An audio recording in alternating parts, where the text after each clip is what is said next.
Massage isn't the only way to release knots. Anything that is going to shock the muscle into letting go is going to work.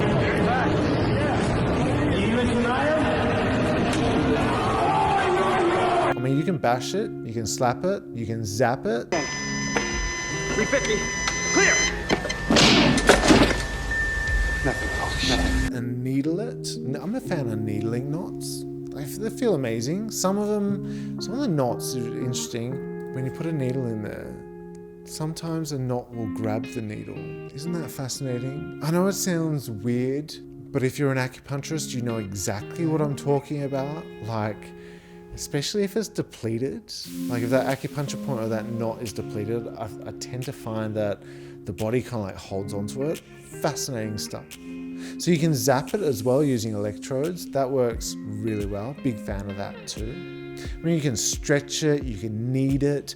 You get the picture, right? Anything that's going to make or agitate or shock the muscle is going to help release it. Contractions are really good. This is why going to the gym and working your muscles helps you stay in a nice, relaxed state too.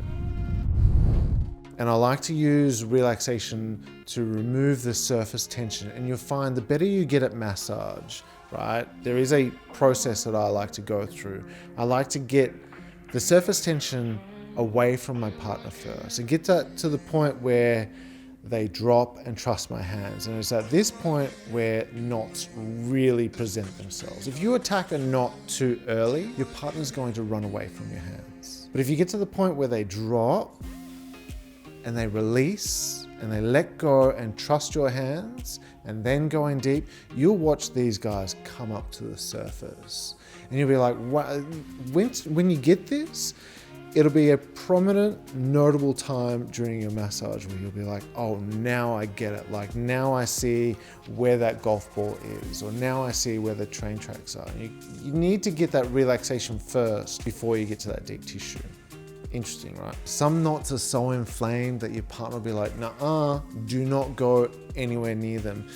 My advice, if you want to maintain a happy, healthy relationship, don't go anywhere near those guys. Just leave them alone. Here's some facts that I've learned through 20 years of practice and doing melt a lot. Like, melt's so unique to the world. I mean, I'm learning so much now that we've taught so many couples. Here's the thing, melt has been designed for healthy bodies. I didn't create melt to treat specific problems. I made melt to be connection with your partner and relaxation with hints of deep tissue, but deep tissue on a healthy body. So which means that we all have knots. Doesn't matter how well sorted your body is. Like I train every single day and I train hard and I still have knots, right? Well, granted, my knots feel amazing. I feel amazing right now. And I put a lot of work into my body in 2020. So if you were to feel my golf balls right now, you probably have a hard time trying to feel or find something, but they're there, yeah?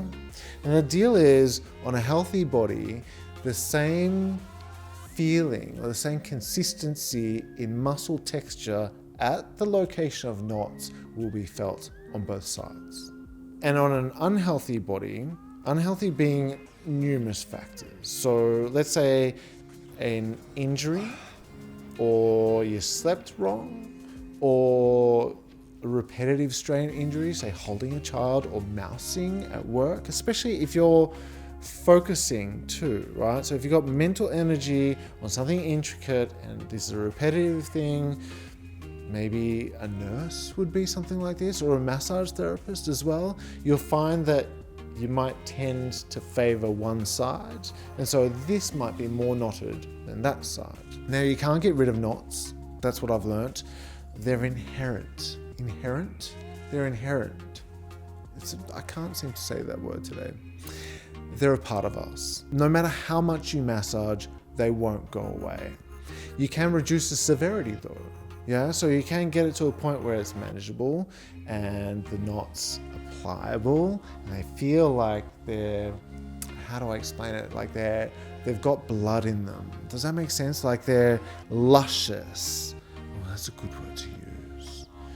You know, they feel smooth. And then when they're inflamed, they feel full, but they can feel depleted too. That's interesting as well. You can feel knots where the texture feels a little bit empty or wiry.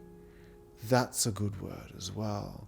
So there is definitely quality of knots that explains how people can be feeling. Jumping in real quick because I don't want to put out any confusion here. So injury-based knots that result from an injury or from something that you've done, they can be treated and they do go away. All right, so science can't explain why we have knots. My thought is we have this system, and maybe it is a system of being able to find relaxation. And also, maybe it's even a way of diagnosing our mental state and physical state too. I mean, give me your shoulders and I'll be able to tell whether you're feeling stressed or whether something is going on, whether you slept wrong by inconsistencies or if they're both inflamed. You'll be able to know if there's something happening within you that makes you feel like you're guarded or tense. Maybe that's what the system is there for. To protect us as well. To tell our brain, hey, now is not a time to be relaxed. Now is a time to be a little bit stressed or aware of your surroundings because danger may be present. I think everyone should know a little bit about knots, right? Get to know your body, get to know your partner's body, get to know what muscle texture feels like, what good muscle texture feels like, and then what an exacerbated knot feels like. I'm not saying you should become your partner's practitioner and fix all their problems, but I do think it's important to know how to help your partner de-stress a little bit. Give them some sort of love and attention using your hands. I mean, we have this beautiful system in our bodies that gives us complete access to help our partner de-stress. I think we should all know how to use this just a little bit. It's so good for your relationship.